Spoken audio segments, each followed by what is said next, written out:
Hello everyone, welcome to upskill doc. My name is doctor Sanket. मैं आपको आ गए हूँ आज एक कहानी लेके। तो ये कहानी शुरू होती है एक मिलिट्री कमांडर से।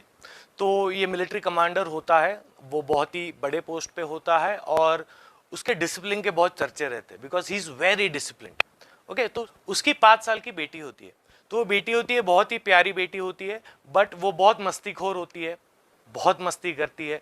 तो एक दिन होता यह है कि उसकी माँ उससे तंग आके या उसकी मस्ती से तंग आके उसके डैड को, माने इस कमांडर को, बोलती है कि आपके इतने डिसिप्लिन का क्या फायदा, what is the use of your discipline if your daughter is doing all this.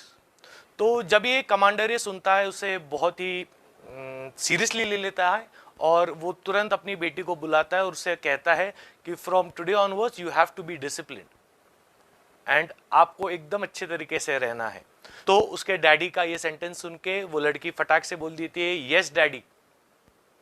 तब ये कमांडर उनको बोलता है, नहीं, आपको ऐसा नहीं बोलना है। The commander says that whenever you want to talk to me, use the word sir before and the word sir after whatever you want to say. So the girl understands and she replies sir, yes sir. और ये चीज़ें इतनी बड़ी होती जाती है day by day कि अगर उस बेटी को अगर आइसक्रीम भी खाना हो तो वो डैडी के पास जाके ये बोलती थी कि sir, I want an ice cream sir. Okay, so एक दिन होता ये है कि एक कमांडर था, उसे शॉपिंग को जाना होता है, he wants to go to shopping and उसकी जो बेटी होती है ये उसके पीछे लगती है that she wants to come along. So बहुत मनाने के बाद उसके डैडी राजी हो जाते हैं, वो कमांडर राजी हो जाता है।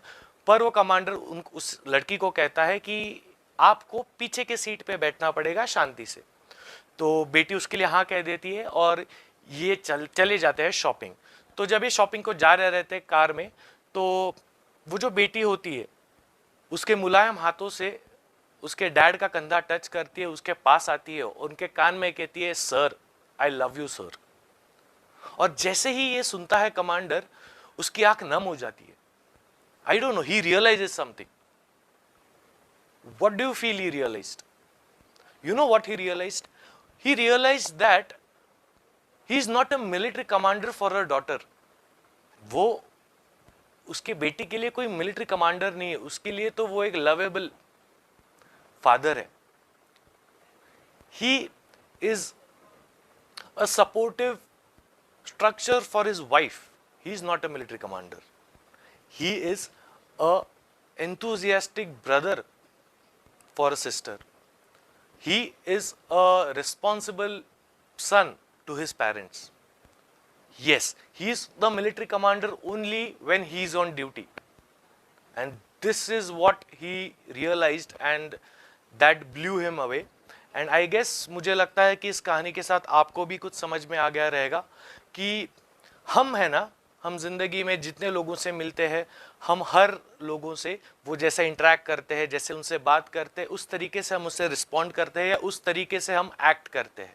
सो अगर हम हर जगह एक ही रोल, या हम एक है, मान लो हम एम्प्लॉयज़ के साथ जैसे बात करते हैं, हम अपने फ्रेंड्स के साथ जैसे बात करते हैं, वो एक ही वे हम हर जगह अप्लाई नहीं कर सकते। And this is very important because अगर हम एक ही पॉइंट ऑफ व्यू से या एक ही रोल में अगर हम हर जगह रहे तो जिंदगी बहुत मुश्किल हो जाएगी। And this is what we really need to understand, that we need to adapt to the situations, we need to change to the situations and take the roles and responsibilities respectively, and that's when our life would be a better place to live, right? Thank you. अगर आपको ये कहानी पसंद आ गई है तो इससे like करना मत भूलना, इसे शेयर करो, इसके शेयर करो आपके फ्रेंड्स के साथ, आपके रिलेटिव्स के साथ, आपके फैमिली के साथ, या जिसके साथ भी जिसको आपको लगता है कि इस स्टोरी से कुछ नॉलेज मिलेगा, कुछ सीखने को मिलेगा। एंड हम मिलते हैं अगली वीडियो में। और अगर आपको ऐसी ही कहानियाँ सुननी है या अलग अलग चीज़ें सुननी है जहाँ से आप सीख सकते हो, आप शेयर कर सकते हो और आप ग्रो कर सकते हो, अगर आपको ये करना है तो ज़रूर हमारे चैनल को लाइक और सब्सक्राइब कर देना या फॉलो भी कर देना। हम इंस्टाग्राम, फेसबुक और यूट्यूब हर जगह मौजूद है। चलो, तब तक के लिए गुड बाय। एंड जाते जाते ये याद रखना कि हर कहानी कुछ कहती है।